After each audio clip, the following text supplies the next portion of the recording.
Welcome back, everybody. I hope training is going well. Everybody's in the gym. Everybody's out of the COVID lockdowns, able to get back with training partners. I got to do that last night. Finally do some sparring with somebody. It felt great, although my forearms are a little bit sore. Today, I want to talk about Anderson Silva's son getting KO'd very recently in a kickboxing fight. To a lot of people, this is a big surprise because when you are Anderson Silva's son, there are super high expectations.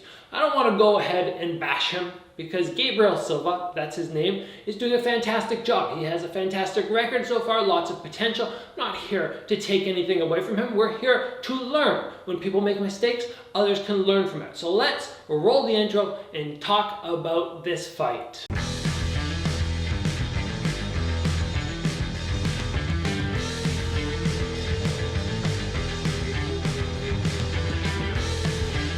Alright guys, what I want to establish first of all, I've already mentioned it kind of, but a lot of people feed off other people losing, off other people's misfortune. I don't want to do that.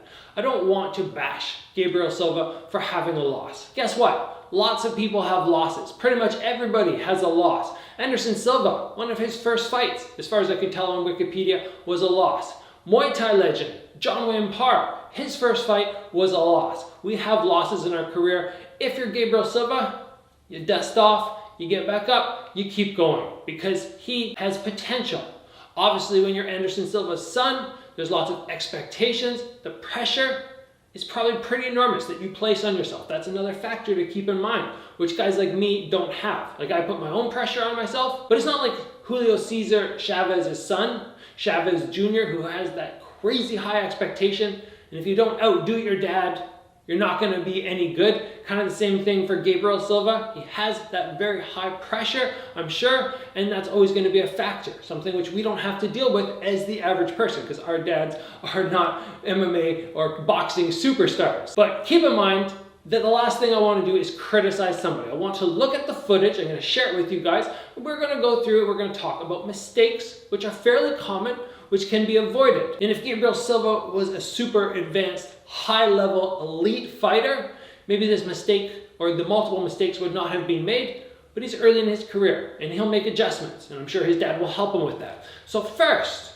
let's take a look at this early footage, very beginning of the clip, when Silva's opponent throws a low kick. Now what you see Gabriel Silva do very nice is he hollows out and then he comes back with the cross. Very nice reaction timing, very good idea. Somebody misses, you right away take advantage of them being exposed. But the problem was, as he stepped in with that cross, he forgot about his other hand. And that is just something that comes with time, comes with repetition. You learn whenever you throw a punch, you always have the other hand up. The mistake that happened was he steps in, the guy uses the momentum of the round kick, comes with the spinning back fist, and then we'll play it a couple times here just so you can really see it. It took me 3 or 4 times to notice what really happened, why Gabriel Silva got wobbled, but he comes in with the cross attack. He has his other hand too low. The guy uses the momentum of the lost round kick or the missed round kick into the spinning back fist and lands it. I have talked time and time again on the channel about utilizing the round kick into the spinning back fist, how it can be such a good way to defeat somebody who's either good at hollowing out or even more so fading back and then coming with their own attack. This is a great example of how this technique is very effective. And the first thing that we can do is just go, oh, maybe we're going to try and add that to our arsenal. But we are talking about Gabriel Silva and the little mistake that was made. Remember, I already said it, whenever you throw a shot, hand up. Whenever you throw a shot, hand up, because you just don't know if you're going to miss something, and just having that hand there as a precaution will probably save you at some point in your career. Next up, when you are hurt, you really have 2 options, in my opinion. There are only 2 good options. Number 1 is to utilize your footwork. You get hurt, you get rocked. If your legs are still feeling solid, but your head's feeling a little wobbly and you can manage footwork, you start moving. You start making the guy chase you and make it very hard for him to land a shot. But when he senses you running, he's going to go on the attack even more. So you have to have a very tight guard, a guard you are very confident in. If we look at somebody like Murat Grigorian, He's a star in the kickboxing world at 154 pounds. He's a 1FC fighter. He can just stand here in the pocket, keep his hands up, and people just try to thump away on him. he just stays there, nice and safe. Everybody should be able to do that to a certain extent. So if you get rocked, you can guard up and then utilize that footwork. And then if the guy gets close again, guard back up. Then you can relax your arms and utilize your footwork. If you can combine those two when you are damaged, hopefully you can survive. Take that 10, 20 seconds of movement to make sure you don't get hurt. The mistake Gabriel Silva made was he forgot about that tight guard. He tried to utilize the movement, he ended up getting cornered, and he forgot about the tight guard.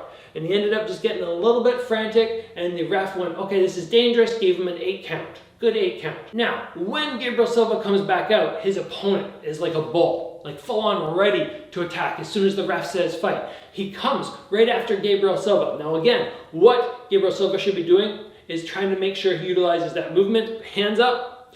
What he did wrong, and when he gets caught against the ring ropes, he starts lengthening his arms out.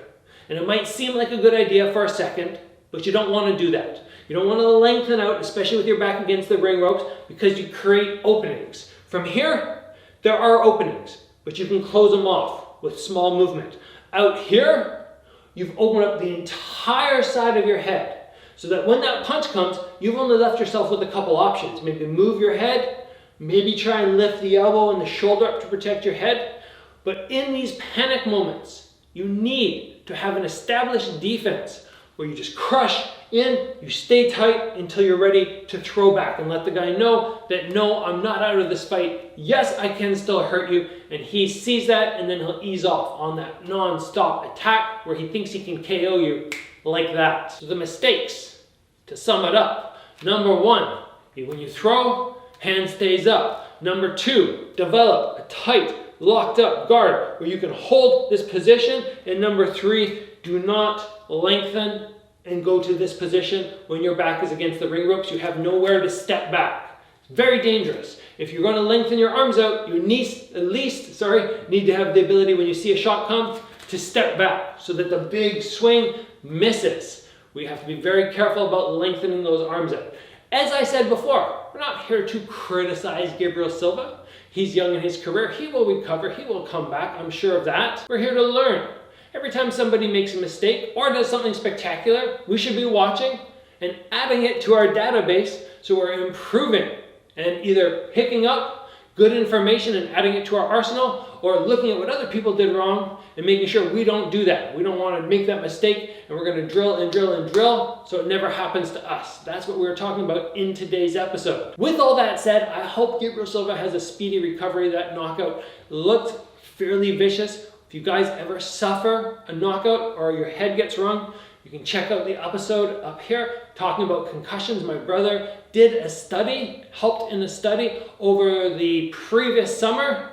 So we sat down, we talked about it. We talked about the data, the research, the recovery, which he knows of. What I know about it, again, it's not going to be medical advice, but it's our experiences as, number 1, somebody who's helping in the medical field, who's about to become a doctor, and number 2, somebody who's a professional fighter who has some experience in seeing other people get those bad, serious concussions and how you can go about recovering. All right, guys, that was a fairly long-winded episode to show you a little couple clips of Anderson Silva's son, but like I said, there's always stuff to learn. If you guys enjoyed the video, please give it a like. If you haven't already, join the channel, get subscribed. Train hard, guys. I'll see you back here soon for another video.